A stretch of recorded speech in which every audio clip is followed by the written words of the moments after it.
Well, Brett Jenkins isn't hard to miss. The flamboyant line dancing teacher is right at home on stage, but he's suddenly gone to ground after customers accused him of waltzing away with their money. You've got to face facts when there's so much stacking up here that it is possible that it did turn into a con man. Just come forward and fix it. Hello, Brett, are you there? Shuffle full forward to the left 4 diagonal. 3, 2, 3. Brett Jenkins claims to have all the moves, but will he be able to scoot his way out of this one? I find it hard to believe because he was such a personable man. But on the other hand, that's what con men are, isn't it? They are personable men.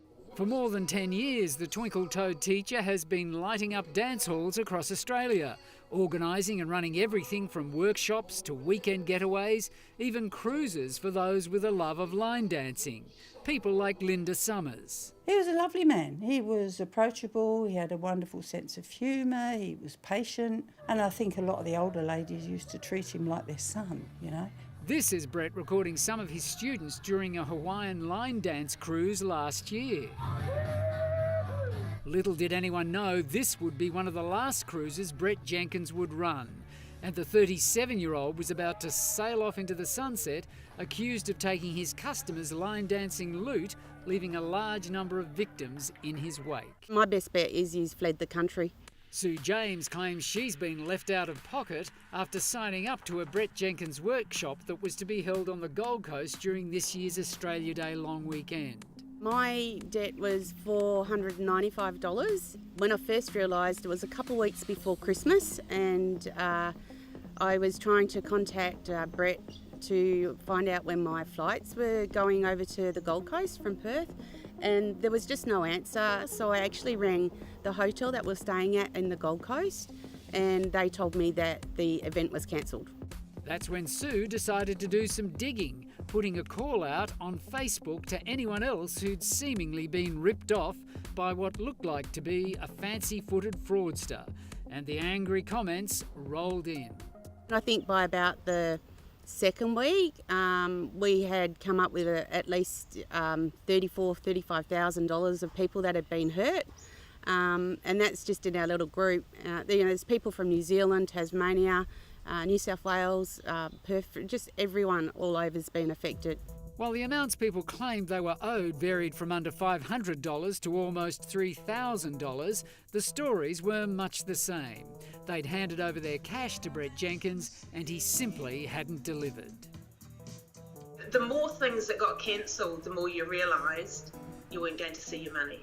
Kay and Tim Whitehead from New Zealand say they paid Brett more than $1,400 to attend this Queensland Line Dance Festival, which was to be held in Brisbane last September, only to be left high and dry. I think people really now want blood. They want to see him prosecuted by the police and a custodial sentence. And they're not the only ones from across the Tasman to be stung by this boot-scooting scammer. 13 in our particular group, and then just half an hour down the line, there's probably about another 25 people. So that's just in the sort of the greater Wellington area.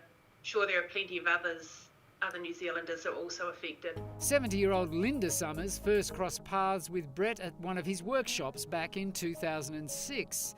After a long hiatus from the dance floor, she returned last year, signing up to one of Brett's Brisbane-based classes. I thought, oh, great, he might even remember me, which he sort of kind of didn't. But it was just nice to go back. It felt comfortable. It was easy. And again, same old Brett, bit older.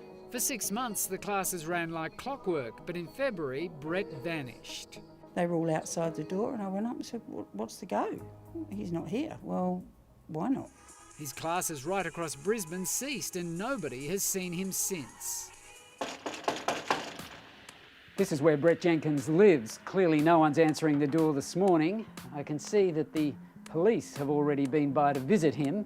Neighbours tell us it's 2 weeks since they've seen anyone here and the lights haven't been on. So we can only presume he has done a runner. Brett told his customers he was to be holding classes on board this cruise ship that departed Sydney on the weekend, bound for Fiji.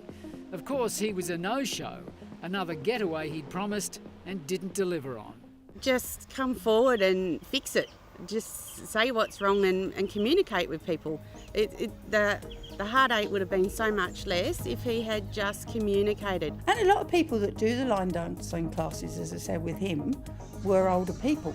Yeah, the adopted son ripped him off. Concerned family have taken to social media in a bid to track Brett down. Brett, just come clean and talk to people. Queensland Police and Fair Trading are investigating more than 40 complaints related to Brett Jenkins.